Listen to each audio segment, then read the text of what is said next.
Hi, and welcome to this month's YouTube edition. For today, we will be discussing about choosing the perfect brand ambassador, or as we love to call them nowadays, the best influencer for your marketing campaign or just for your company in general. So at Poya Media, we love to advocate on associating with the right brands, associating with the brands that resonate you, that when somebody actually lives a normal life, that they can easily attach it to your company and you don't have to, sit on the edge to, be hesitant. Can we trust this person with our brand, with anything or everything that they may say on their own private social platform? So let's dive right into it. I hope this helps you out. And if you have any other contributions, any, experience that you've had, if you have endorsed a brand ambassador, feel free to add it on the comment section. So number one, they say, selecting a brand ambassador should be more than a personal preference.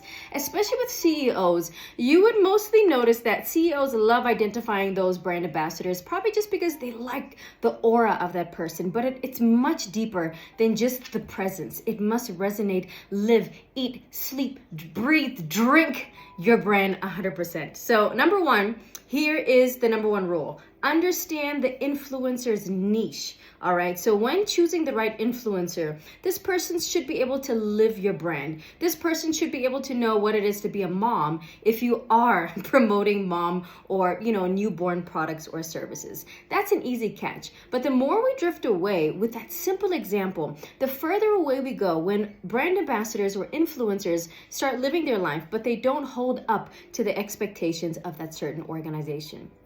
Number two, pay close attention to the influencer's statistics. So I love this one. Here's an example of somebody having 500,000 followers and probably only 10% is in your location. I don't think it would make that much sense if it's a product and service that is meant for your local, let's say, citizens, target market. So look at the kinds of statistics that they provide to you. You have the right to ask for insights so that you can know what's the age group, what is, do they have more males, do they have more females, what are the hobbies, what are the interests? And the good thing about social media is that you can tell so much about one profile and wrap up, just the habits of this certain individual. And that's a brilliant thing about online media.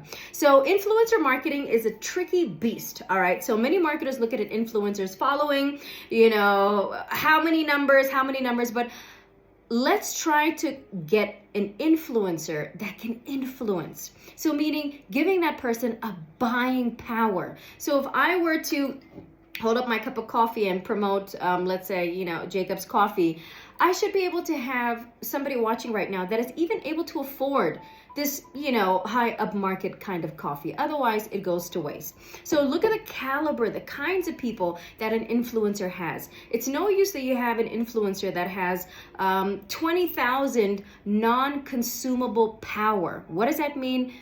Those that are still below the age restriction that online media has just because of the rates and the likes. All right. Next up, look into their previous influencer marketing campaigns. It's good to track record. I mean, there's nothing wrong by, asking the previous company, how was the working relationship? Yeah, sometimes we do tend to get emotional intelligence involved and personalities with that brand ambassador or the influencer. Research if they were endorsed with another company. How was that working relationship? Did they meet the targets? Were they a good click? Were they a good, alignment? And what were some of those challenges?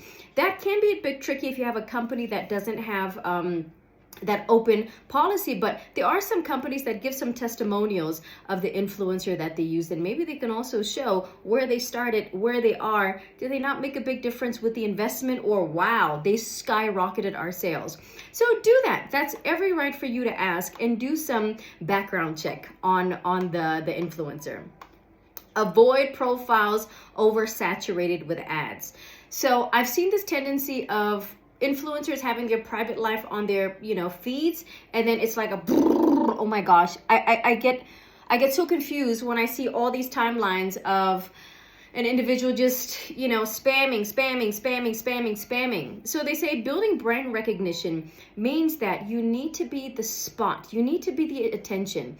Look at the value for the money. If this influencer is charging you quite a lot while you're sharing the space with a lot of other ads and it's just saturating your message, try to reevaluate. Maybe that is not the qualitative method that you want to go for.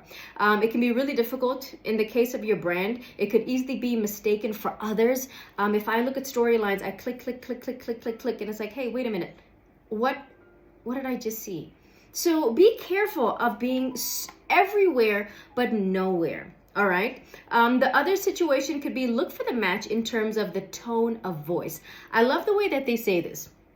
And I quote, it says, are they considered to be an opinion leader? Oh, how nice is that? Like everybody can be an influencer. Like everybody has a social media account and you can easily get 20, 30,000 followers. But are they really that leader in the industry in which they operate? Are they invited in that role to certain events that match with your caliber?